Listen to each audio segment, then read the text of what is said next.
국회팀 장명훈 기자와 김건희 여사를 둘러싼 정치권 상황 더 짚어보도록 하겠습니다. 장 기자, 민주당이 이제 본격적으로 다시 공세에 나섰습니다. 그런데 이게 예상보다 좀 타이밍이 빨라진 거죠? 네, 맞습니다. 민주당은 당초 국정감사에서 나온 각종 의혹을 포함해서 다음 달 김건희 여사 특검법을 발의할 예정이었는데요. 한 달 정도 스케줄을 앞당겼습니다.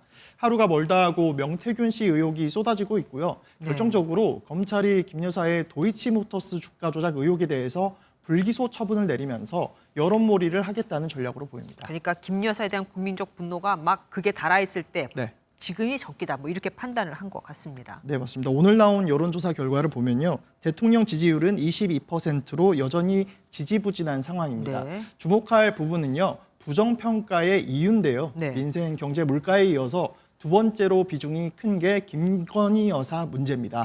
3주 전보다 무려 8%포인트나 급등했는데요. 그만큼 김 여사에 대한 여론이 악화된 걸로 봐야 할 겁니다. 김 여사 특검법 도입에 찬성한다는 응답도 63%에 달했습니다. 더불어민주당 이재명 대표 선고가 11월에 2건이나 있잖아요. 네. 이거를 염두에 둔 것도 같아요. 물론 그 부분도 고려를 했을 것으로 보입니다. 특히 김 여사 특검법과 상설 특검법은 이 대표의 선거법 위반 의혹 1심 선고 하루 전인 다음 달 14일 본회의에서 처리를 계획하고 있습니다. 민주당 한 원내 관계자는 이 대표 선고와 상관없이 우리 스케줄대로 가는 것이라면서 대통령이 거부권을 행사해도 11월 안에 재표결까지 마무리하겠다고 했습니다. 김 여사 공세로 탄핵 분위기를 이끌면서 이 대표 재판을 희석시키려는 계산이 깔린 것으로 보입니다. 뭐 여론은 그렇지만 대통령이 거부권을 행사하면 네. 김 여사 특검법 또 최종적으로 국회를 못 넘는 거 아닙니까?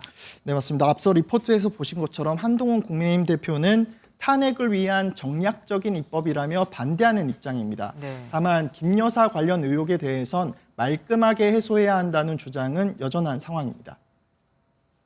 김 여사의 논란에 빠져서 계속 김 여사만 얘기하고 있는데 이 상황을 언제까지 지속할 수 있겠습니까? 이 매듭을 지어야 됩니다. 이러니까 곧 있을 윤석열 대통령과 한동훈 대표의 만남에 관심이 쏠릴 수밖에 없습니다. 네, 맞습니다. 그런데 만나기도 전부터 신경전이 대단합니다. 네. 한 대표는 꾸준히 독대를 강조해 왔지만 예, 맞아요. 오늘 대통령실 발표는 정진석 비서실장이 배석하는 면담이었습니다. 또 오찬이나 만찬이 아니라 차담으로 진행하기로 했는데요. 대화에 집중하겠다는 건데 일각에서는 이를 두고 갈등의 골이 깊어진 상황에서 안 만날 수는 없으니 형식적인 만남이 될 것이라는 전망이 나옵니다. 하긴 대통령실에서는 뭐 독대라는 표현보다 또 면담이라는 표현을 쓰기도 했었습니다. 네. 어쨌든 만약에 이 만남이 빈손으로 끝나면 특검법 같은 건 어떻게 될까요? 한 대표의 요구사항이 모두 김 여사 관련이라서 전격 수용, 극적 합의 이런 것은 어려울 것이라는 게 중론이고요. 네네. 김 여사 문제가 해소되지 않고 계속 리스크로 남는다면 재표결 결과 장담할 수 없습니다. 뭐 예측 불허인데요. 거기에 대해서 대통령실에서 어떻게 반응을 하는지 거기에 따라서 상당히 많이 달라질 것 같습니다.